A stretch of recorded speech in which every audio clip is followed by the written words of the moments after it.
Here's something you need to hear clearly, right at the top, with no spin on it either way. Social Security's main retirement trust fund is projected to run short in the fourth quarter of 2032. If nothing changes between now and then, benefits would be reduced to about 78% of what they're scheduled to be. Not eliminated. Not zero. 78%. And here's why we're talking about this today, specifically. A sitting U.S. Senator has recently said, in an interview, that he plans to make Social Security reform a priority in his final months in office.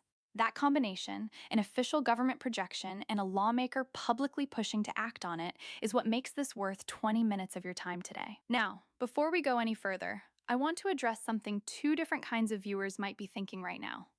If you're already retired and collecting your check every month, you might be thinking, this is a future problem. This doesn't touch me. I understand why you'd think that, but here's the honest answer. If this trust fund shortfall isn't addressed by Congress, the reduction in 2032 would apply to everyone receiving benefits at that time, not just people who haven't retired yet. It doesn't matter if you started collecting in 2010 or you start collecting next year. If Congress hasn't acted by then, everyone's monthly payment would be affected the same way, proportionally. And if you're the kind of person who's heard Social Security is running out of money for literally your entire adult life and it never seems to actually happen, I get that too. And honestly, that skepticism is fair. People have been predicting doom for this program since the Reagan administration. So let me be specific about what's actually different this time. This particular projection, the 2032 depletion date and the 78% figure, comes straight from the official 2026 Social Security Trustees report, released on June 9th of this year. That's not a pundit's guess or a campaign talking point. That's the government's own actuaries doing the math. And what's genuinely new, what wasn't true a year ago, is that a sitting senator has now stepped forward saying he intends to actually push for a fix before he leaves office. That's the part that makes this more than just another recycled headline. Let's slow down and actually explain what a trust fund shortfall means, because it gets thrown around a lot without anybody explaining it. Social Security is funded mainly through payroll taxes.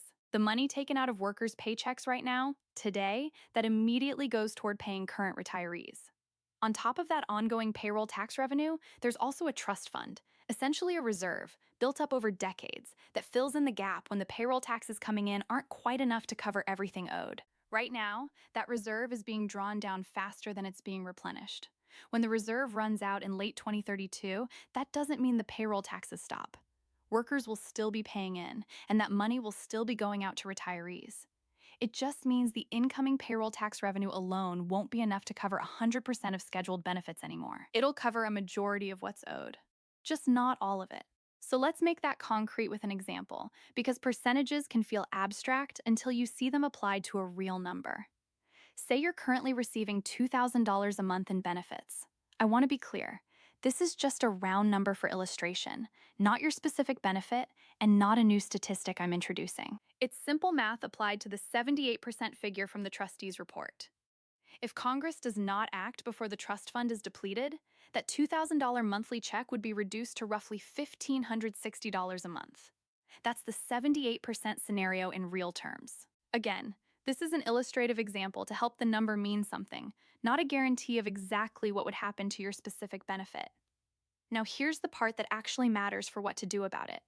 Congress has the power to prevent that reduction entirely. This is not a law of physics. It's a policy choice, and lawmakers have known about this shortfall, in some form, for a very long time. Historically, when Congress has acted on Social Security's finances, whether that was back in 1983 or in smaller adjustments since, the tools available generally involve things like adjusting payroll tax rates, adjusting the wage cap that payroll taxes apply to, changing the benefit formula for future retirees, or some combination of approaches like that. I'm not going to pretend there's an agreed-upon plan sitting on the table right now that solves this. There isn't one that's passed into law. But the tools exist, and they've been used before. Let me give you a bit more history on that 1983 reform, because it's actually a useful comparison for what's happening now. Back then, Social Security's trust fund was projected to run dry within months, not decades, and Congress, working across party lines with a bipartisan commission, passed a package of changes that included gradually raising the retirement age, adjusting payroll tax rates, and, for the first time, taxing a portion of benefits for higher earners. It wasn't popular with everyone, and there were real trade-offs built into it. But it worked, in the sense that it kept the program solvent for decades afterward. The point of bringing this up isn't to tell you history repeats itself exactly the same way every time. It's to show you that when Congress has actually been forced to confront this issue directly, rather than just talking about it in the abstract, they have found ways to act.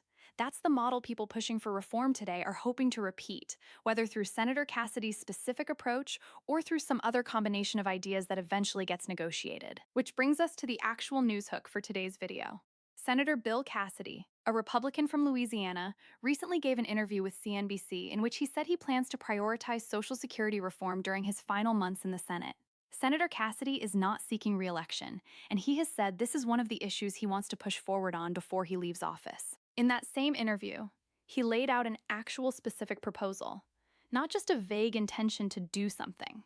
His idea is to have the federal government invest $1.5 trillion into a separate investment fund, kept apart from Social Security's existing trust funds, phased in over about 5 years. According to Cassidy, if that money is invested in the market over 65 to 70 years, it could grow to cover somewhere between 60 and 65% of Social Security's long-term unfunded obligation. His argument is that this approach lets the fund carry the investment risk, while retirees still receive the benefits they were promised, rather than solving the shortfall purely by raising taxes or cutting benefits directly. Now, I want to be straightforward with you about where this proposal stands. This is Cassidy's own plan, one he says he's been developing for years, and he's using his final months in the Senate to push for it. It has not passed. It's not law. Some independent researchers who've looked at the math behind it have raised questions about whether the projected returns are realistic under normal market assumptions, and Cassidy is not doing this entirely alone. Around the same time this report came out, he joined a small bipartisan group of senators, including Republican Tom Tillis and Democrats Dick Durbin and Tim Kaine, in a joint statement calling on their colleagues in Congress to stop delaying and actually debate solutions to this shortfall. So what you're seeing here isn't one senator shouting into the void. It's a specific plan from a lawmaker with subject matter credibility on this issue, combined with a broader, if still small, bipartisan push to get Congress to engage with the problem instead of ignoring it. Whether any of that turns into an actual bill that passes is genuinely an open question, and I'm not going to promise you it will. Why does this matter to you, specifically, watching this video today? Because more than 75 million Americans currently rely on Social Security and supplemental security income benefits, according to the Social Security Administration. This isn't a niche issue affecting some small slice of the country. It's the retirement income for tens of millions of households, many of whom, like a lot of you watching, depend on that check to cover rent, groceries, and medications every single month. When a lawmaker with an actual seat in the Senate starts publicly building momentum around a fix, even an imperfect or unproven one, it's worth paying attention to, because political pressure and public attention are often what determines whether Congress moves on something like this or just kicks the can down the road again. Let me also give you a little context on the financial side of things this year, just briefly, because it helps explain why Social Security's finances are something that gets revisited constantly, not something that sits untouched. For 2026, Social Security's cost of living adjustment came in at 2.8%, which raised the average monthly benefit by roughly $56. That's a real increase, and it reflects the fact that this program is adjusted every single year based on inflation. At the same time, for a lot of retirees, rising Medicare premiums ate into part of that increase, so the actual amount landing in your pocket may have felt smaller than the headline number suggested. I'm mentioning this not as the main story today, but as a reminder that Social Security's finances aren't static.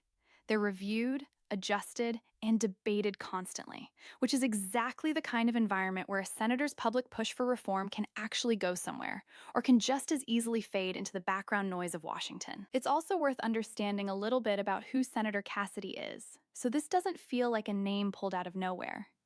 He's a physician by training, he served in the Senate representing Louisiana, and he currently chairs the Senate committee that handles health, education, labor, and pensions, which gives him a fair amount of standing on an issue like this one. He said publicly that he's been working on this particular investment fund idea for roughly 6 years, which tells you this isn't something he threw together overnight in response to the trustees' report.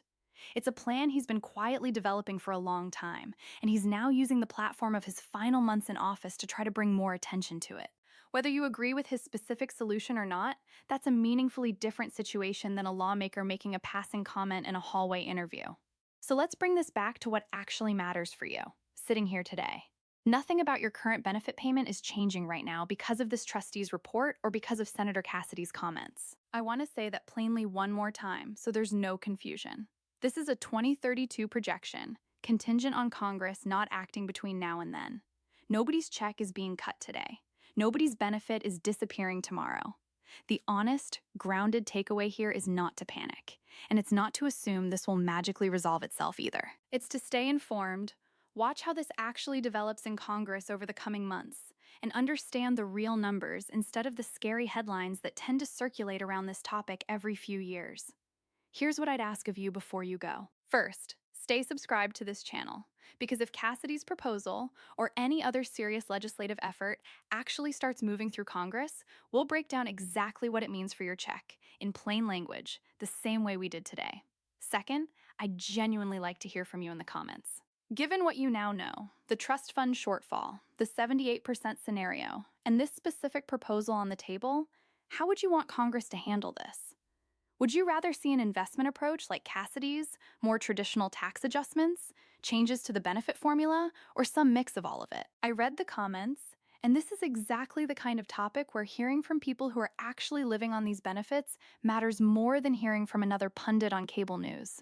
And finally, one honest disclaimer before we wrap up.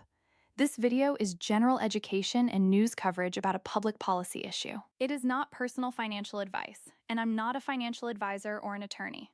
For the most current, authoritative information, go directly to the Social Security Administration's own website, ssa.gov, and follow official congressional sources for updates on any actual legislation as it develops. Thanks for watching all the way through. I'll see you in the next one.